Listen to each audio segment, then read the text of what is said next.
Hello. അപ്പോൾ ഇത് നമ്മുടെ വെക്കേഷനൊക്കെ ഏകദേശം കഴിയാറായിട്ടുണ്ട്. കുട്ടികളൊക്കെ സ്കൂളിൽ പോകേണ്ട തയ്യാറെടുപ്പിലായിരിക്കും. ഇനി കുറച്ച് ദിവസങ്ങൾ മാത്രമല്ലേ ഉള്ളൂ. അപ്പോൾ ഒരു ബാക്ക് ടു സ്കൂൾ വീഡിയോ ചെയ്താലോ എന്ന് വിചാരിച്ചു. അപ്പോൾ എന്തായാലും ഇവിടെ കുട്ടികൾക്ക് പർച്ചേസിങ് ഉണ്ട്. അപ്പോൾ അതിൻ്റെ കൂടെ നമുക്ക് വീഡിയോയും കൂടെ ആവാമെന്ന് വിചാരിച്ചു. അപ്പോൾ ആദ്യത്തെ മെയിൻ പോയിന്റ് എന്താണെന്ന് വെച്ച് കഴിഞ്ഞാൽ, നമ്മളൊരു കടയിൽ പോകുന്നതിന് മുന്നേ നമുക്ക് വേണ്ട സാധനങ്ങൾ, സ്കൂളിലേക്ക് കുട്ടികൾ കൊണ്ടുപോകേണ്ട സാധനങ്ങളും വീട്ടിലേക്ക് അവരുടെ ആവശ്യത്തിനായി വേണ്ട സാധനങ്ങളൊക്കെ ഒന്ന് ലിസ്റ്റ് ചെയ്തതിന് ശേഷം നമ്മുടെ കയ്യിലുള്ളതൊന്ന് ചെക്ക് ചെയ്യുക. എന്നിട്ട് വാങ്ങേണ്ട സാധനം മാത്രം നമുക്കൊന്ന് ടിക്കിട്ട് കൊടുക്കാം. അപ്പോൾ ഞാനെല്ലാം ഒന്ന് ലിസ്റ്റ് ചെയ്തിട്ടുണ്ട്. ശേഷം നമ്മുടെ കയ്യിലുള്ള സാധനം, പഴയതും അതുപോലെ നമുക്കിനി യൂസ് ചെയ്യാൻ പറ്റുന്ന സാധനങ്ങളൊക്കെ ഒന്ന് ചെക്ക് ചെയ്തിട്ടുണ്ട്. ആദ്യത്തെ ഐറ്റം ബാഗാണ്. അപ്പോൾ ബാഗിൽ നമുക്ക് മാറി എടുക്കാമല്ലോ. അതുകൊണ്ട് തന്നെ പുതിയ ബാഗ് ഞങ്ങൾ വാങ്ങിക്കും. ഒരു വർഷം ഒരാൾക്ക് മേടിക്കും, അടുത്ത വർഷം വേറൊരാൾക്ക് മേടിക്കും. അങ്ങനെ 2 രീതിയിലാണ് മേടിക്കാറ്. അപ്പോൾ നമുക്ക് ബഡ്ജറ്റ് ഫ്രണ്ട്ലി ആയിട്ട് ഷോപ്പിംഗ് നടത്താം. അപ്പോൾ ഈ പ്രാവശ്യം മോൾക്കാണ് വാങ്ങിക്കേണ്ടത്. കഴിഞ്ഞ പ്രാവശ്യം മോന് വാങ്ങിച്ചിട്ടുണ്ടായി. അപ്പോൾ പഴയ ബാഗുകളൊക്കെ ഒന്ന് നമുക്ക് നീറ്റ് ആൻഡ് ക്ലീൻ ആക്കി എടുക്കാം. അതിനായിട്ടൊരു ബക്കറ്റിൽ കുറച്ച് ചൂടുവെള്ളവും അതുപോലെ കുറച്ച് പച്ചവെള്ളവും ചേർത്തിട്ടുണ്ട്. അതിലേക്ക് കുറച്ച് ബേക്കിംഗ് സോഡ ചേർത്ത് കൊടുക്കുന്നുണ്ട്. നമ്മൾ ഏകദേശം ആ ഒരു കുഞ്ഞു പാക്കറ്റില്ലേ, 10 രൂപ പാക്കറ്റ്, അത് ഇട്ട് കൊടുത്താൽ മതിയാവും. പിന്നെ ബാഗിൻ്റെ സിബുകളൊക്കെ ഒന്ന് നല്ലതുപോലെ തുറന്ന് എന്നിട്ട് നമുക്ക് ബാഗ് അതിലേക്ക് ഇതുപോലെ ഒന്ന് മുക്കി വെക്കാം. കുറച്ച് സമയം മുക്കി വെക്കാം.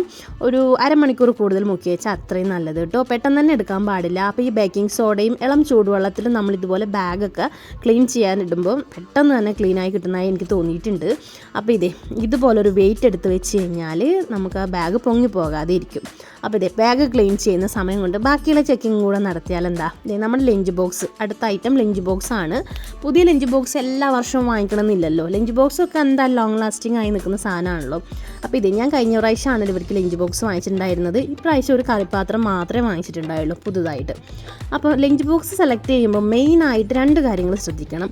അവർക്ക് യൂസർ ഫ്രണ്ട്ലി ആയിരിക്കും. കുഞ്ഞു കുട്ടികളൊക്കെ ആണെങ്കിൽ അവർക്ക് ഇതുപോലെയുള്ള അടപ്പുകളുള്ള പാത്രം വാങ്ങിച്ചു കൊടുക്കാതെ അവർക്ക് തുറക്കാൻ എളുപ്പമുള്ള പാത്രങ്ങൾ വാങ്ങിച്ചു കൊടുക്കാനായിട്ട് പ്രത്യേകം ശ്രദ്ധിക്കുക. അതുപോലെ തന്നെ 3-4 പാത്രങ്ങളൊന്നും കൊടുത്തു വിടാതെ അവർക്ക് കംഫർട്ടബിൾ ആയിട്ട് യൂസ് ചെയ്യാൻ പറ്റിയ 2 പാത്രങ്ങൾ, ഒരു കറിപ്പാത്രവും ഒരു ലഞ്ച് ബോക്സും ആയിട്ടുള്ള പാത്രങ്ങൾ കൊടുത്തേക്കുക. പിന്നെ സ്നാക്സ് ബോക്സും അതുപോലെ തന്നെ ഓവറായിട്ടുള്ള സാധനങ്ങൾ കുത്തിക്കയറ്റാൻ പറ്റിയതും അതുപോലെ നമ്മൾ സ്പേസ് കളയുന്നതുമായ പാത്രങ്ങൾ എടുക്കാതിരിക്കുക. പിന്നെ അടുത്തതായിട്ട് വാട്ടർ ബോട്ടിൽ ഇതുപോലെയുള്ള സ്റ്റീലിൻ്റെ വാട്ടർ ബോട്ടിൽ വാങ്ങിക്കുമ്പോൾ മെയിൻ പ്രശ്നം, കുഞ്ഞുകുട്ടികളൊക്കെ ആകുമ്പോൾ അവർ താഴെ ഇട്ടിട്ട് അതിന് പെട്ടെന്ന് ഡാമേജ് വരാനുള്ള സാധ്യതയുണ്ട്.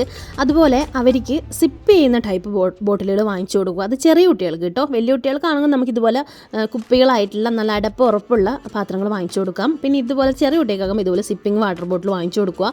അതാകുമ്പോൾ അവരുടെ എന്ന് പറഞ്ഞിട്ട് ഓപ്പൺ ചെയ്യുമ്പോൾ അവരുടെ മേത്തേക്ക് വെള്ളമൊന്നും തൂവാതെ അവർക്ക് യൂസർ ഫ്രണ്ട്ലി ആയിട്ട് എടുക്കാൻ പറ്റും. അതുപോലെ പ്ലാസ്റ്റിക് ബോട്ടിലുകളാകുമ്പോൾ നമ്മൾ അതിൻ്റെ പിറകിലായിട്ടൊരു നമ്പർ കാണും. അപ്പോൾ ആ നമ്പർ നോക്കിയെടുക്കുക. അപ്പോൾ നമുക്ക് ഇളം ചൂടുവെള്ളം ഒഴിച്ചു വെക്കാൻ പറ്റുന്ന രീതിയിലുള്ള ബോട്ടിലുകളൊക്കെ ഉണ്ടാവും കേട്ടോ.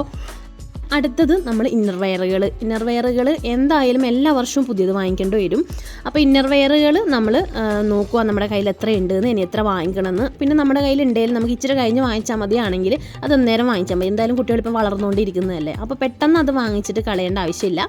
അപ്പം ഇന്നർ വെയറുകൾ നോക്കിയിട്ട് അതുപോലെ വാങ്ങിക്കുക. പിന്നെ നമ്മൾ അതിൻ്റെ കൂടെ തന്നെ ആവശ്യമുള്ള കർച്ചീഫുകളും ഒന്ന് ചെക്ക് ചെയ്തിട്ട് അതും വാങ്ങിക്കുക. പിന്നെ ഇതുപോലെ ലഞ്ച് കവർ ചെയ്യുന്ന ലഞ്ച് ടവൽസ് ഇല്ലേ, അതും നമ്മുടെ കയ്യിൽ എത്രയുണ്ട്, ഇനി എത്ര വാങ്ങിക്കണം എന്നൊക്കെ നോക്കിയിട്ട് വാങ്ങിക്കും. അപ്പോൾ ഞാൻ ഈ പ്രാവശ്യം ലഞ്ച് കവർ ചെയ്യാനൊന്നും വാങ്ങിച്ചിട്ടുണ്ടായില്ല. അപ്പോൾ ഇച്ചിരി തുണിയൊക്കെ ഉണ്ട്. അപ്പോൾ ഒന്ന് സ്റ്റിച്ച് ചെയ്തെടുക്കാമെന്ന് വിചാരിച്ചു. അപ്പം നമ്മുടെ കയ്യിൽ അങ്ങനെയുള്ള എന്താ പറയുക ഐഡിയ ഒക്കെ ഉണ്ടെങ്കിൽ അതൊക്കെ നമുക്ക് നോക്കിയിട്ട് ചെയ്യാം. പിന്നെ നമ്മൾ അതുപോലെ യൂണിഫോം സ്റ്റിച്ച് ചെയ്യാനാണെങ്കിൽ ഓൾറെഡി സ്റ്റിച്ച് ചെയ്യാൻ കൊടുത്തേക്കണം. നമ്മുടെ സ്കൂളിൽ നിന്ന് മെസ്സേജ് വരുമല്ലോ, ആ ഒരു ടൈമിൽ തന്നെ ഈ കാര്യങ്ങളൊക്കെ അപ്പം തന്നെ ചെയ്യുക. പിന്നെ നമ്മുടെ കയ്യിൽ പഴയതുണ്ടെങ്കിൽ അതിൽ എന്തെങ്കിലും ഓൾട്രേഷൻ വേണോ അങ്ങനെയൊക്കെ നോക്കുക. അങ്ങനെയുള്ള കാര്യങ്ങളൊക്കെ ഒന്ന് ചെക്ക് ചെയ്യുക. ഇനി എന്തെങ്കിലും ഇപ്പോൾ അരവണ്ണമൊക്കെ റെഡിയാക്കാനും അതുപോലെ ലെങ്ത്ത് കൂട്ടാനും അങ്ങനെ എന്തെങ്കിലുമൊക്കെ ഉണ്ടാവും. അപ്പോൾ അതൊക്കെ ഒന്ന് ചെക്ക് ചെയ്തിട്ട് അതാത് സമയത്ത് അതൊന്ന് ചെയ്യുക. അപ്പോൾ ഈ ഒരു ലാസ്റ്റ് നിമിഷമാണല്ലോ നമ്മളിതൊക്കെ ഒന്ന് ചെക്ക് ചെയ്യുക. പിന്നെ അടുത്തതായിട്ട് ഈ സ്റ്റേഷനറി ഐറ്റംസ് ഇവിടെ എന്നാന്ന് വെച്ച് കഴിഞ്ഞാൽ നമ്മൾ കൂടുതലായിട്ട് അധികം സാധനങ്ങളൊന്നും വാങ്ങിച്ചു വെക്കില്ല. അവർക്ക് ആവശ്യമുള്ള സമയത്ത് അപ്പം വാങ്ങിച്ചു കൊടുക്കാറാണ് പതിവ്. കാരണം എന്താ വെച്ചാൽ ചില കുട്ടികൾ പെട്ടെന്ന് അത് നശിപ്പിച്ചെടുക്കും. ഇപ്പോൾ 2 മക്കളൊക്കെ ഉള്ള വീട്ടിലാണെങ്കിൽ ഒരു കുട്ടി തീരെ ചെറുതൊക്കെ ആണെങ്കിൽ എന്തായാലും അവർ തമ്മിലൊരു വഴക്കുണ്ടാവും. പിന്നെ ഇളയ കൊച്ച് അത് ഉപയോഗിച്ച് അവർക്ക് അറിയില്ലല്ലോ സൂക്ഷിച്ച് വെക്കാനൊക്കെ. അവർക്ക് കുഞ്ഞു കുട്ടികളാകുമ്പോൾ അതിൻ്റേതായ രീതിയിൽ കെയർ ചെയ്യൊന്നുമില്ല. അപ്പോൾ അങ്ങനെയൊക്കെ വരുമ്പോൾ നമുക്ക് പെട്ടെന്ന് സാധനങ്ങൾ നശിച്ചു പോകും. അപ്പോൾ ഈ കളേഴ്സും ക്രയോൺസും ഒക്കെ വാങ്ങിക്കുമ്പോൾ നമ്മൾ വില കുറഞ്ഞതും അതുപോലെ തന്നെ അവർക്ക് എന്ന് പറഞ്ഞാൽ അന്ന് അതേത് സമയത്ത് വേണ്ടത് മാത്രം വാങ്ങിച്ചു കൊടുക്കുക. ടീച്ചേഴ്സ് സ്കൂളിൽ നിന്ന് നമുക്ക് മെസ്സേജ് അയച്ചിട്ടുണ്ടാകും ഇന്നേ ടൈപ്പ് ക്രയോൺസ് വാങ്ങിച്ചു വിടണം കുഞ്ഞു മക്കളൊക്കെ ആണെങ്കിൽ. അപ്പോൾ ആ ഒരു കമ്പനിയൊക്കെ നോക്കിയിട്ട് വാങ്ങിക്കുക. എന്താ വെച്ച് കഴിഞ്ഞാൽ അവർക്കത് യൂസ് ചെയ്യാൻ എളുപ്പത്തിന് വേണ്ടിയിട്ടാണ് നമുക്കങ്ങനെ മെസ്സേജൊക്കെ വിടുന്നത്. അപ്പം ആ രീതിയിലൊന്നും നമ്മൾ ചെയ്യുക. പിന്നെ അടുത്തതായിട്ട് നമുക്ക് സാൻഡിൽസ്, ഷൂസ് അങ്ങനെയുള്ള കാര്യങ്ങളൊക്കെ. അപ്പോൾ ഇപ്പം മഴ സീസൺ ആയതുകൊണ്ട് ഇവിടെ മക്കൾക്ക് ഇതുപോലെ ബ്ലാക്ക് സാൻഡിൽസാണ് വാങ്ങിക്കേണ്ടത്. അപ്പോൾ മഴയൊക്കെ കഴിഞ്ഞ് കഴിഞ്ഞാൽ ഷൂവും സോക്സൊക്കെ സ്കൂളിൽ നിന്ന് സോക്സ് പ്രൊവൈഡ് ചെയ്യും. അപ്പം നമ്മൾ ഷൂ കറക്റ്റായിട്ട് ആ സമയത്ത് വാങ്ങിച്ചാൽ മതിയാവും. ഒരു ഓഗസ്റ്റ് മന്തൊക്കെ കഴിഞ്ഞിട്ടായിരിക്കും കേട്ടോ ഷൂ ഒക്കെ വാങ്ങിക്കേണ്ടത്. അപ്പം ഞങ്ങൾ ഇതുപോലെ ആദ്യം ബ്ലാക്ക് സാൻഡിൽസ് വാങ്ങിക്കും. അത് കഴിഞ്ഞാൽ ആ ഒരു മഴ സീസണൊക്കെ കഴിഞ്ഞ് കഴിഞ്ഞാൽ സ്കൂളിൽ നിന്ന് മെസ്സേജ് വരുന്നതനുസരിച്ചിട്ട് ഷൂസ് വാങ്ങിക്കാറാണ് പതിവ്.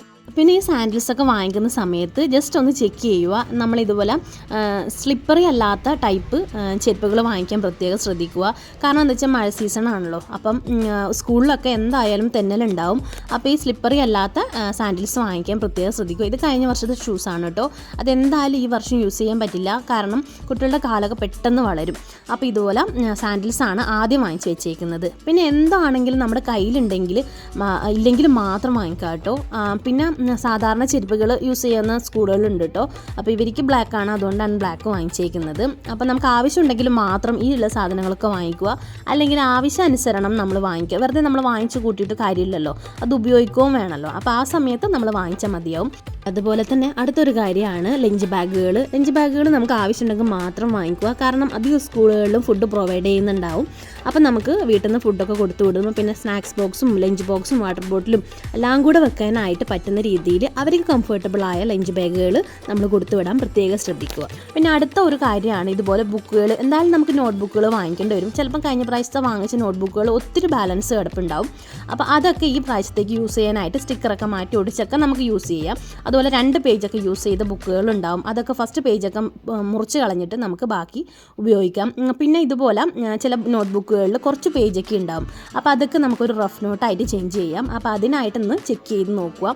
ശേഷം മാത്രം നമ്മളിതുപോലെ നോട്ട് ബുക്കുകളൊക്കെ വാങ്ങിച്ച് പൊതിയാനായിട്ട് തുടങ്ങുക.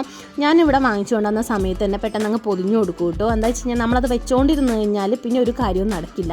അപ്പോൾ ഇതെല്ലാം പൊതിഞ്ഞ് റെഡിയാക്കി എടുത്തിട്ടുണ്ട്. 2 കുട്ടികളൊക്കെ ആകുമ്പം സെപ്പറേറ്റ് ആയിട്ടുള്ള നമ്മൾ ഈ ഒരു പൊതികളൊക്കെ വാങ്ങിക്കുക. കവറിങ് പേപ്പറുകളൊക്കെ കളറൊക്കെ നമുക്ക് പെട്ടെന്ന് മനസ്സിലാവണമല്ലോ. അതുപോലെ സ്റ്റിക്കറുകളും സെപ്പറേറ്റ് ആയിട്ട് വാങ്ങിക്കുക. അപ്പോൾ അവർക്ക് തന്നെ പെട്ടെന്ന് ക്യാച്ച് ചെയ്യാൻ പറ്റും. അപ്പോൾ ഇതൊക്കെയാണ് ബാക്ക് ടു സ്കൂൾ ഷോപ്പിങ്ങിൻ്റെ വിശേഷവും കൂടെ തന്നെ ബാക്ക് ടു സ്കൂൾ ടിപ്സും. അപ്പോൾ ഇതൊന്നും ആർക്കും അറിയാത്തതല്ല. പക്ഷേ നമ്മളിങ്ങനെ ഓർഡറായിട്ട് ഓരോ കാര്യങ്ങൾ പറഞ്ഞു തരുമ്പോഴാണ് നമുക്കത് അത് ചെയ്തില്ലല്ലോ എന്നുള്ള ഒരു തോന്നലുണ്ടാവുക. അപ്പോൾ വീഡിയോ ഇഷ്ടമായിട്ടുണ്ടെങ്കിൽ തീർച്ചയായും ചാനൽ സബ്സ്ക്രൈബ് ചെയ്ത് സപ്പോർട്ട് ചെയ്യണേ. പുതിയ വീഡിയോയുമായി വീണ്ടും കാണാം.